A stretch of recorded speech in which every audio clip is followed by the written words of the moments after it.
दोस्तों क्या आपको पता है इंडिया दुनिया का सबसे बड़ा वोटर कंट्री है दोस्तों। और हाँ दोस्तों, आपको पता है ईवीएम मशीन होती क्या है और ईवीएम मशीन काम कैसे करती है दोस्तों। अगर हम 2 बार वोट दे तो क्या होगा, अगर वोटिंग खत्म हो जाए और हम उस बटन को दबाए तो फिर वोटिंग हो गए या फिर नहीं हो गए दोस्तों अगर आप बैठे बैठे 4-5 बार बटन दबा दे तो क्या होगा। और आपको पता है दोस्तों, अगर सपोजली लाइट चली जाए तो क्या होगा, वोटिंग हो गए या फिर नहीं हो गए। आइए सब कुछ जानते हैं हमारे वीडियो में। इससे पहले दोस्तों अगर आप चैनल पर नए हो तो चैनल को सब्सक्राइब करना मत भूलना। और हाँ, हमारा मराठी में भी चैनल है, उसको भी सब्सक्राइब करना मत भूलना।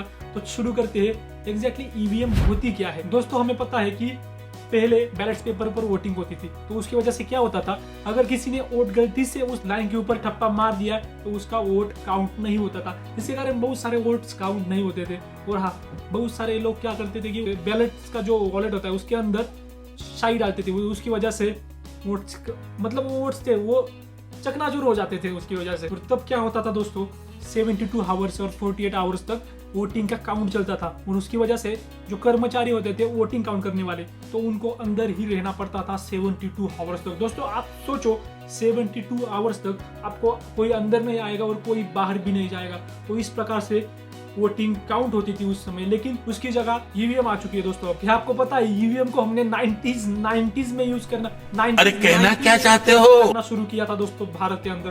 क्या आपको पता है भारत में पहली बार ईवीएम मशीन कहाँ यूज करी गई थी दोस्तों? केरल के अंदर सबसे पहले वोटिंग मशीन यूज की गई थी। वहां का एक जो उम्मीदवार था वो 123 वोट से गिरा था दोस्तों। और उसने केस किया कि ये सब ईवीएम मशीन में फेयर हो चुका है, चीटिंग की गई है उसके साथ। और उसने बैलेट पेपर के ऊपर फिर से वोटिंग ली और वो 2000 वोटों से चुन कर आया दोस्तों। तो उस वजह से लोगों का विश्वास उड़ गया था ईवीएम से ऊपर, क्योंकि उनको लग रहा था ईवीएम यानी चीटिंग दोस्तों, ऐसा लग रहा था इंडिया के लोगों को। लेकिन तो इसी वजह से ईवीएम मशीन को 1988 तक बैन किया गया था दोस्तों इंडिया के अंदर। तो दोस्तों जब से वीडियो चालू हुई है तब से मैं यही बड़बड़ा रहा हूँ, ईवीएम ईवीएम ईवीएम। दोस्तों ईवीएम होती क्या है एग्जैक्टली? तो basically EVM electronic voting machine होती है। जैसा नाम वैसा काम दोस्तों, इलेक्ट्रॉनिक वोटिंग मशीन ईवीएम। हम जब वोटिंग करते हैं, हम बटन दबाते हैं तो लाइटें वगैरह जलती है। डिस्को वाली लाइटें नहीं जलती है, डिस्को वाला लाइटें नहीं जलती है, उसके अंदर रेड लाइट जलती है। आई थिंक मैंने भी वोटिंग की थी पिछली बार, ये गया नहीं है अभी तक। मैं मिटा दूंगा इसको। मैं इस शाई के बारे में भी हम बात करने वाले हैं दोस्तों। इस शाई कहाँ से आती है, इस शाई के अंदर क्या होता है। लेकिन उससे पहले ईवीएम एग्जैक्टली होती क्या है हम ये जानते हैं दोस्तों। और आपने ईवीएम मशीन देखी होगी दोस्तों, एकदम सिंपलिस्टिक सा डिजाइन होता है दोस्तों। ईवीएम का डिजाइन जो होता है एकदम सिंपल होता है।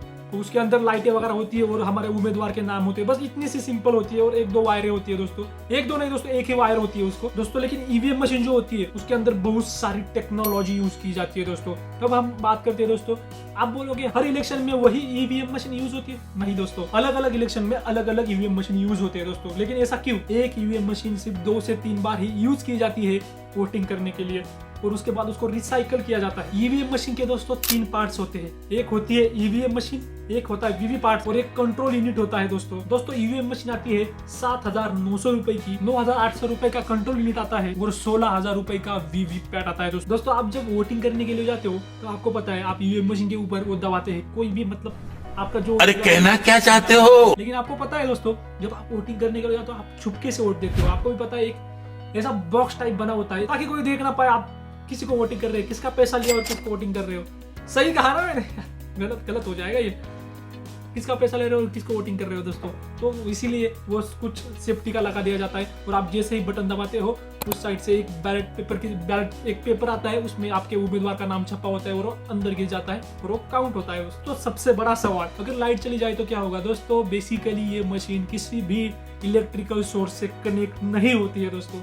ये मशीन जो होती है, ये मशीन कुछ इस तरीके से बनाई जाती है दोस्तों, ना इसके अंदर कोई यूएसबी कनेक्टर होता है दोस्तों, और ना ही कोई ब्लूटूथ होता है और ना ही कोई वाईफाई होता है। मतलब इसे कोई हैक ही नहीं कर सकता। बेसिकली आप कौन सा भी बटन दबाओगे तो आपका वोट काउंट होगा। ये जो बैलेट वाली यूनिट होती है दोस्तों, ये कनेक्ट होती है कंट्रोल यूनिट, और वो जो कंट्रोल यूनिट होता है वो ऑफिशियल्स के पास होता है। जैसे ही ऑफिशियल्स वो बटन दबाएंगे वैसे ही आपका वोटिंग हो जाएगा दोस्तों। उसके बाद आप कितना भी कोई भी कुछ भी करो ना, आपका वोट काउंट होगा। जब तक ऑफिशियल बटन नहीं दबाते तब तक आपका कोई भी वोट काउंट नहीं होगा और कुछ भी नहीं होगा, चाहे आप वहां कुछ भी करो नहीं होगा दोस्तों। अब हम बात करते हैं एक जादुई शाई के बारे में, जिससे पता चलता है कि आपने उस दिन वोटिंग की है या फिर नहीं। जब दोस्तों इस वोटिंग मशीन को गाड़ी में लेकर जाया जाते हैं शाम को, तब अगर हम उस वोटिंग मशीन को ऐसे धर धर धर धर धर से दब दे तो क्या होगा दोस्तों? कुछ नहीं होगा।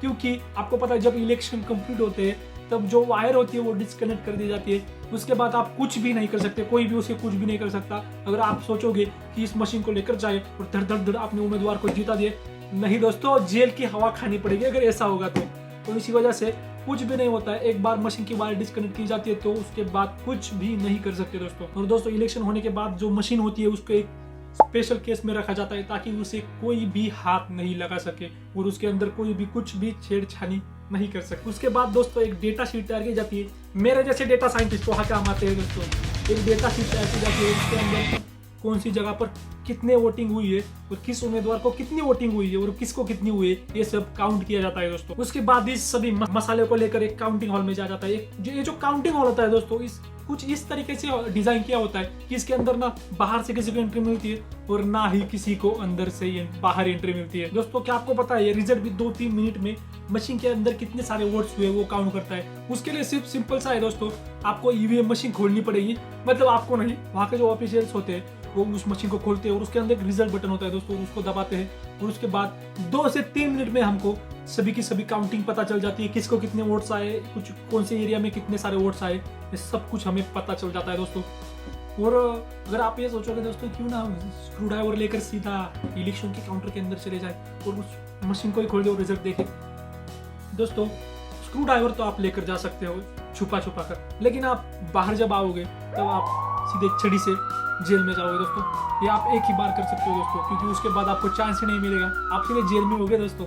वो जो स्क्रू होते हैं दोस्तों वो कुछ स्पेशल तरीके से डिजाइन किए जाते हैं, उसके अंदर आपका स्क्रू ड्राइवर भी काम नहीं करने वाला दोस्तों। आपको बताए वहां पर जाकर वीडियो शूटिंग करना भी अलाउड नहीं है, वो भी इलीगल है। और हाँ, आप 2 बार भी बटन नहीं दबा सकते, जिसके कारण आप जेल में जा सकते हो। आपके प्यारे मंत्री जी चुनकर तो आएंगे, लेकिन आप बहुत ज्यादा मार खाओगे अगर ऐसा करोगे तो।